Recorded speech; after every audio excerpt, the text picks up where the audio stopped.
Did you know that every year in the US, over 200,000 cases of sex trafficking are reported? And that California ranks among the highest numbers of such cases? Sadly, many cases aren't even reported out of fear by victims and their families, most of whom are still in the hands of their traffickers. Human trafficking is not only a federal crime, but a human rights violation as well. Meet Chong, an anti-sex trafficking activist and author, besides being a former victim herself. On Asian Voices, Chong shares her harrowing personal story of survival in hopes that others, and especially young women, can better protect themselves from being victimized by this dark industry, and even better, identify those who try to prey upon them. I was born in South Korea, in Pyeongtaek. From Pyeongtaek, South Korea, I moved to Dallas, Texas in 1976. As I was growing up, I was beaten, I was sexually abused, and I was also neglected many times. From my babysitter, men from my parents' church, and even teachers and principals have sexually abused me. By the time I was 12, I ran away from home, and from that point on, I went into foster care. I was put into 15 different foster homes. I aged out of foster care by the time I was 17. That's when I met the recruiter, who I thought was my boyfriend, and that's when I got trafficked. We were at a country bar, and I met this guy. His name was Keith.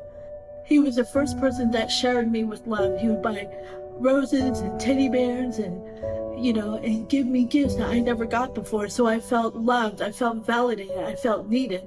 He told me he wanted to take me to Florida to go meet his parents. And instead, I went to Nevada on an Indian reservation where I was being trafficked with 30 to 40 girls in each unit at an abandoned warehouse. We were forced to see about 10 to up to 100 men a day. And I was sold as a 13-year-old Japanese girl, Malaysian, Filipino. It didn't matter as long as they fit the physique of an Asian girl. And even though I was 19 and Korean American, these traffickers didn't care. They sold me as if I was a foreigner, so I had to speak broken English. During that time, we were being beaten, I was being raped, every torture you can imagine. When I was trafficked in Las Vegas, I wrote on a napkin at a bar, and I said, "Please help me," and I slid it to this elderly lady. She looked at me up and down and threw away the napkin, where she could have called 911 for me and helped me out.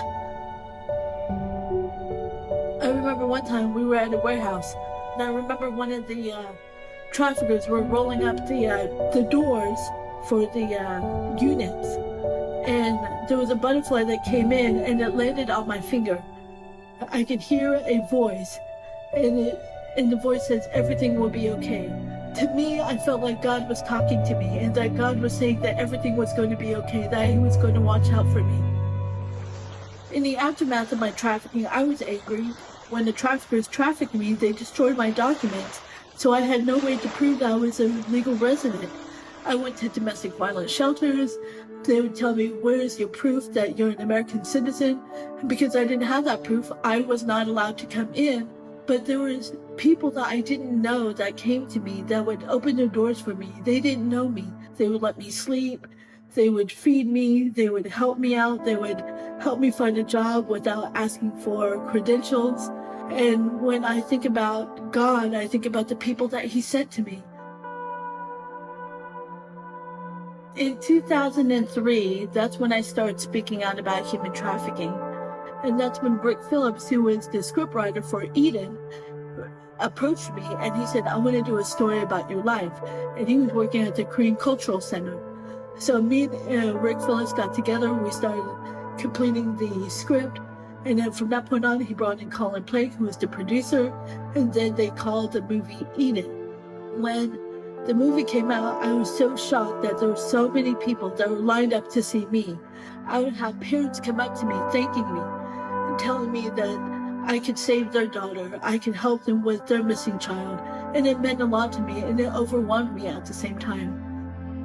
I started writing my book, Broken Silence, because I wanted to break the silence of the stigma, especially in the Asian American community.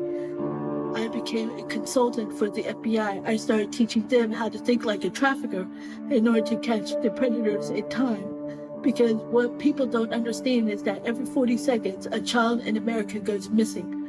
And 1 every 6 child falls under human trafficking, from labor trafficking, sex trafficking, child drug mules, and even organ trafficking. So Velvet Brick is a foundation that I created to fund grassroots nonprofit, minority-led organizations, and organizations that are doing the rescue or investigation on human trafficking. But there still needs to be more work to be done. There are jobs and there are housing that still won't take in survivors of human trafficking because they have a criminal record or because their credit is not up to date. And so I'm asking corporations and businesses and housing to please look at these girls as a second chance and allow them to have housing so that way they can work and get a job and not revert back to the lifestyle of sexual exploitation. I am Chong Kim, and this is my voice.